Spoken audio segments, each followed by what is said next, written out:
asset para sa mga babae ang magkaroon ng magandang hinaharap. Pero papaano kung lalaki ang meron nito? Yan ang pinoproblema ng 26 anyos na si Aljon. Matapos ang dibdib ang laro ng basketball, kalimitang nagtatanggal ng jersey ang players para mapreskuhan. Pero si Aljon, hindi niya ito magawa sa harap ng iba. Meron kasi siyang malaking lihim. Lalaki siya. Pero ang kanyang dibdib, lumalaki na parang sa babae. Ang sukat nga ng kanyang dibdib, 38 cup C. 18 anyos si Aljon nung may napansin siyang kakaiba. Napapansin ko po habang pataba po ako ng pataba, parang mas lumalaki yung dede ko po. Yung dibdib ko. So parang hindi po normal, para pong abnormal. Pakiramdam ko po, abnoy po ako eh. Kasi nahihirapan po ako. Sobrang lumalaki po. Parang dibdib po ng babae. Kasi lalaki naman po ako, hindi ko alam kung bakit po nagkaganto. Pakiramdam ko, abnoy po ako eh. Wala raw siyang itinuturo o iniinom na kahit ano, basta't bigla na lang daw ang mga itong lumaki. Hindi po ako makalabas ng bahay ng maigi kasi binubuli po ako. Sasabihin, laki dudo. Lalo na po yung mga bata.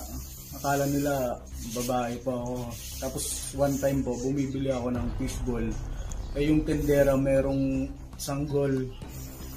Tapos yung sanggol biglang tumalon sa akin. Tapos sabi niya, gusto ko dudo. Sabi niya pong ganun. So parang pakiramdam ko po nanliliit ako sa sarili ko eh. Tapos binubuli po ako ng mga na kakasalamuha ko, yung mga nakakakita sa akin. Sinasabi, ilan na anak mo, ilan na anak mo. So that time mo parang ayoko na pong mabuhay sa mundo. Kasi sobrang sakit po. Sabi yung tumatakpos na sinasabi nila sa akin, yung sabi nila, dudo, dudo.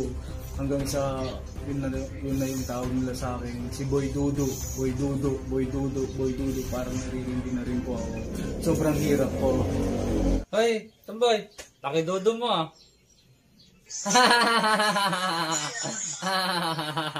Madalas din daw siyang mapagkamalang lesbiana. Tapos palagi din po akong napagkakamalang lesbiana. Nung napadaan po ako sa kanto, parang pinagtatawanan po ako, sabi po, "Hoy, laki dudo mo, tomboy, tomboy, tomboy," ganun po. So, para sa akin, masakit po yun, ouchie. Masakit po yun para sa akin. So, binubuli po nila ako dahil sa katayuan kong ganito po. Dahil walang trabaho at hirap sa buhay, hindi pa raw nakapagpatingin si Aljon sa espesyalista. Kaya't para-paraan lang daw para maitago niya ang kanyang hinaharap.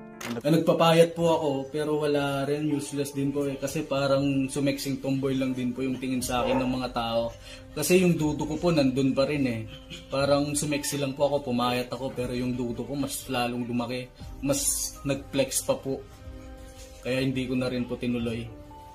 Gumamit na rin daw siya ng girdle o binder para maipit ang kanyang dibdib at hindi gaanong mahalata. Ang ginagamit ko ngayon, iniipit ko siya ganito. Iniipit ko siya ganito. Nahihirapan ako pag mag-isa lang kasi hindi ko maipit dun sa likod. Pero kapag may kasama po ako, madali na lang po. Iniipit ko siya, medyo masakit po, ouchie. Pero tiis na lang din po para sa akin po. Ganito po hindi na rin po kasya, no? Kasi sobrang lumaki na rin po yung dudo ko eh. Masakit po, ouchie. So ito po yung mga damit ko. Karamihan po dun sa itong mga damit ko ay kulay white po. Pero hindi ko rin po sinusuot po. Kasi po kapag sinuot ko po yung puti, bakat po yung utong ko. So hindi ko sinusuot. Yung sinusuot ko lang po yung kulay black, kulay blue. Tsaka hindi rin po ako kakamiseta kasi makikita po yung hugis ng dudo ko, malaki. Ito po, mga long sleeve po sinusuot ko, yung makakapal para hindi halata yung utong ko po. So, para may tago ko po. Nagpatubo na rin siya tuloy ng balbas at nagpatato. Para po maging astig, tsaka maging brusko, maging macho. Dati po wala po akong balbas, makinis po yung mukha ko, tsaka yung kutis ko. So napag-isipan ko po magpatato para para na rin para masabing lalaking lalaki. Tsaka magpatubo po ng balbas ko. Astig lang po para sa akin. Pagpakiramdam ko po kasi macho ako, superhero ko pag may tattoo ako, tsaka balbas. Hanggang nakilala niya ang babaeng magpapatibok ng kanyang dibdib. Nagkakilala po kami sa FB at na love at first sight po ako sa kanya kasi ang ganda niya po. So niyayaya niya po akong magkita kami kaso natatakot ako na malaman niya yung sikreto ko, baka isipin niya mas malaki pa yung dodo ko kaysa sa kanya. Yun po na na papanghinaan na ako ng loob nung panahon na yun nung magkikita na kami.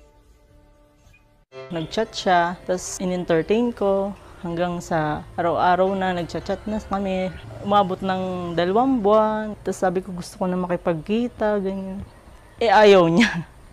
Hindi ko alam kung bakit. Ganyan. At nung dumating ang araw ng kanilang eyeball o pagkikita, si Aljon lalo pang lumakas ang kabog ng dibdib.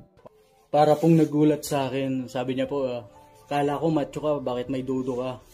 Tomboy ka pala, ganun. So, noon po parang masisiraan po ako ng ulo. Parang down na down po ako. Sobrang nahihiya din po ako sa kanya kasi iba yung expectation niya po eh. Kala niya po, macho po ako pero hindi naman po eh. Hindi ko naman pinagtawanan. Sinabi ko lang sa isip ko, tomboy ata. Mukha namang hindi. Sabi ko, hindi na lang ako nagdalawang isip. Sige, go.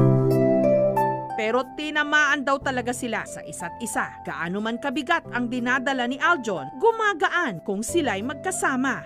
Ngayon, 2 taon na silang magkasintahan. Masakit para sa akin. Yung marinig mong ibang tao sinasabing gano'n. Basta nilalakasan ko na lang yung loob ko para sa kanya. Hindi ko tiningnan sa kanya yung panglabas niya eh. Yung pinakita niya lang sa akin kabaitan. Yun yung tiningnan ko sa kanya. So napapalagay ako sa kanya pag kasama ko siya. Feeling ko nasa kanya na lang lahat eh. Kaya mahal na mahal ko siya eh. Pero minsan nangangagat siya. Hindi ko alam kung bakit siya nangangagat eh. Ito, parang ganito.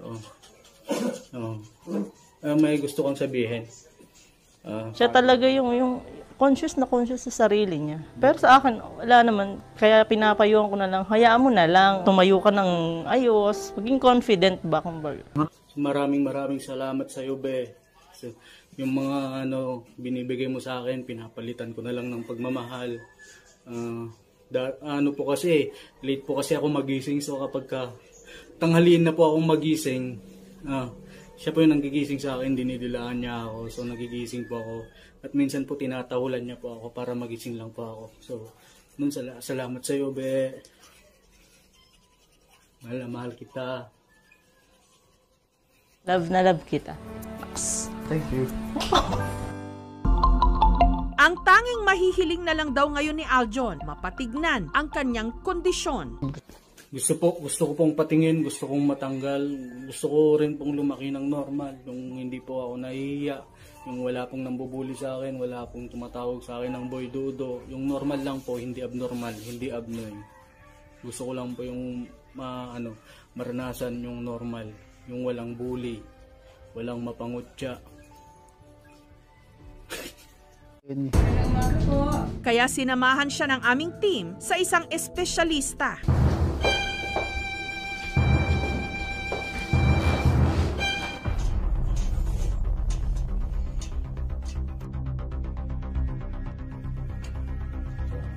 Sabihin mo kung masakit ha, para gagamutin natin. Masakit ba? Sakit? Wala naman po siyang cancer. Malaki lang po yung dudo niya. At normal lang po yan sa mga chubby at matataba. Kung gusto niyang patanggal yon, kailangan niyo pag-grinder.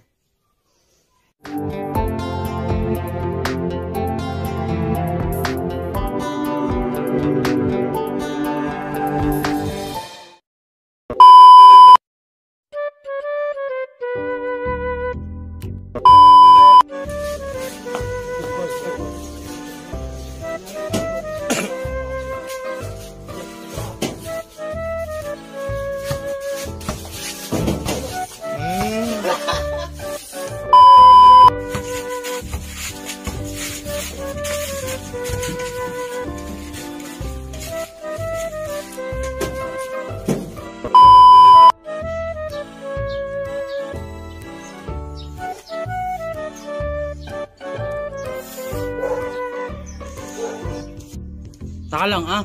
Taka lang! Ah. Taka lang. Taka lang. Taka lang! Ah.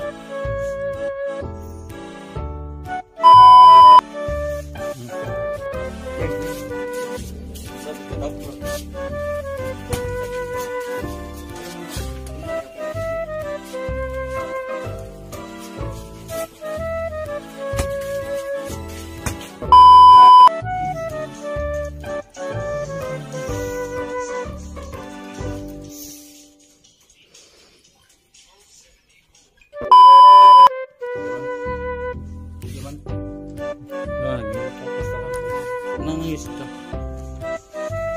Abigas. Dudu.